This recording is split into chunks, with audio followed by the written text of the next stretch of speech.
Hi, welcome to Suburban Air. How can I help you? Yeah, I got these tickets last year and I want to redeem them. Okay, just let me see them. Ma'am, these tickets are expired. But I paid for them. Ma'am, I understand your frustration, but these tickets are expired, meaning you can no longer use them. But it doesn't matter because I paid for these. You can't treat me like that. I am a customer here and you're gonna treat me with the respect I deserve. You know what? I'm tired of all this. Can I speak with your manager? Hey there, I'm Justin. Now for a month or two, I was working at this trampoline park named, Suburban Air. Yeah, I like that. Let's go with that. But yeah, working there was borderline torture. Now, as much as I'm exaggerating, working here was still pretty bad. Like, it was so bad, I don't think the owner knew what he was doing half of the time. That's how bad things didn't run well. My boss would bring beer from his own house to bring to work to resell. So that right there should let you know how management went. And this is coming from someone with no type of management experience. So yeah, let the guy who puts cartoons on the internet tell you how a business should be ran. Oh, and Aubrey, if you're watching this, please take notes. And maybe the story won't seem so fake this time. Now, all of these stories have three main people. Aubrey, my boss, Josh, my manager, and Derek. He was just kind of there. Now, Josh was really chill and cool. He was always helpful and very understanding, and helped everyone. Aubrey, I saw him twice, and both times were absolute trash, with the second one basically getting me fired. And Derek was basically that uncle you have who can't go within 500 feet of a school zone.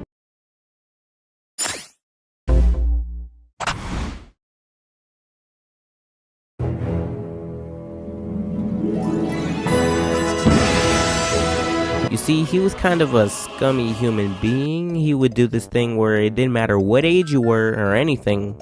If you existed, you got to wear one of these blue shirts, which meant you were a park lead. And don't even get me started about those blue frickin' shirts. Every single person who got one of those shirts thought they could just do whatever they wanted to. Like, there was one time where this girl, who we're gonna call Tony, with a blue shirt, and me and my brother were about to leave and there was this box of leftover wings.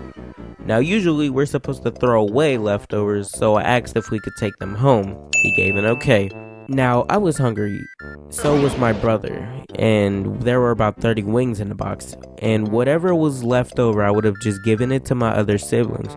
So I'm leaving out of the kitchen and I bump into Tony and she says, "What's that?" and snatches the box away from me and said, "You paid for these?" Bruh.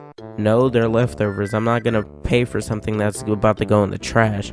"Well, you can't take these if you don't pay for them." "Fine. If I catch you doing this again, I will tell Aubrey." Okay. So then I go talk to my brother, and as we're talking, I see her put the box of wings on the counter. She walks back into the kitchen, grabs a drink from the fountain, and walks to the counter, grabs the wings without paying, and walks out of the door. Seeing this, my face was just like... And the worst part is, she was always stealing food. Like, so much she would have owed if she had to get charged for that stuff. Around $300 alone, and that's not counting tax, which is a lot of money. One could even say she didn't get enough cluck for her buck. You guys are no fun. The next story starts with me and one of my coworkers watching rock climbing, and I was watching kids when I hear Derek tell me to grab some paper towels and clean the play center from top to bottom. Now, I didn't have an issue with this until I asked this. Okay, so who's gonna help me? "Oh, that's the fun part. You're doing it by yourself." He really made me clean 1/4 of the entire park by myself. For about 15 minutes, I was just cleaning when I thought, wait, if he was lazy enough to only put me as the only one cleaning the giant play center by myself with nothing but paper towels and a cleaner you would probably find at a dollar store, then why should I even clean? So for like 30 minutes, I was just spritzing the spray in the air, and when I showed him, he said it was the best that it ever looked. And I was just like, man, this dude is an idiot. He didn't even check anything but the bottom floor, and I was just thinking, thank God I didn't spend my time doing something that wasn't gonna get checked. The last story of the day is actually how I got fired. We were closing one day, and Josh told me, hey, Justin, go turn off drop zone. So I was like, cool.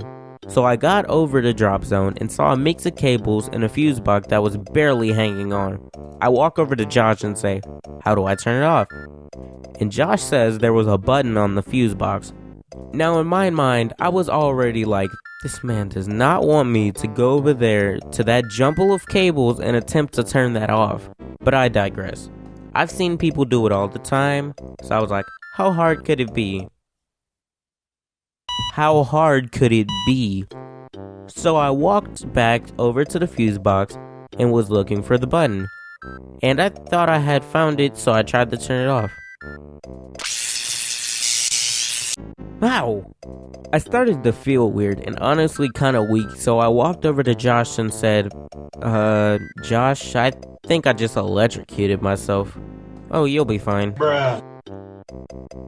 I went home that day in a pretty bad mood, and I was talking to my mom when all of a sudden my head started hurting really bad. But I thought, it's probably just from me being tired. But then the next day, I wake up, I get out of bed, and I'm feeling terrible. My head was hurting, my back was hurting, everything just felt wrong.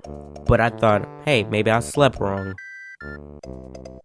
But then I was at work and a kid tapped me, so when I turned, my neck was in immense pain. So I tried to stick out the pain, but I couldn't even ask my mom barely because I couldn't look down at my phone long enough.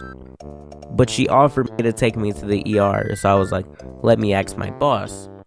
Now, Aubrey is there maybe one day out of the month, so I walk up to Josh and ask, may I go to the doctor and come back into work when I was done? And Josh said, okay, just clock out. So as I'm clocking out, Aubrey walks up to me and asks, hey, can you show me where the incident happened? I stopped what I was doing and showed him where it was, and I told him what happened, and afterwards, what he said is pressed into my mind forever. He told me these exact words. Well, I've worked in construction before and been electrocuted multiple amounts of times, and never have I ever woken up with sharp pains on my neck. So I'll give you props for telling me that nice story.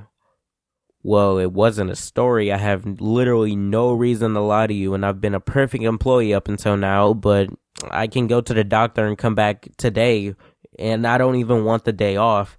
No, that's okay. You could just go home. After getting home from the doctor, I looked at the employee portal and saw that I was taken off the schedule. So basically, I was fired for absolutely no reason, even though I didn't ask for the day off. So yeah, Aubrey, if you're watching this, I just wanted to let you know you're... What's up, guys? And that is the end of the video. Please like, subscribe. I mean, you don't have to, but why not? But yeah, if you want to send me fan art, like these wonderful people have, you can send me it through Instagram and Twitter and even TikTok. I take inbox requests. So yeah, that stuff will be in the link down below. And you remember how Tony from the video, I said that she would probably be taxed a lot of money if she was to be charged for the stuff she stole? Well, it turns out she stole like $2,000 over the span of like 2 months. So, yeah. Don't steal, kids. There's nothing much really else for me to say, so good night.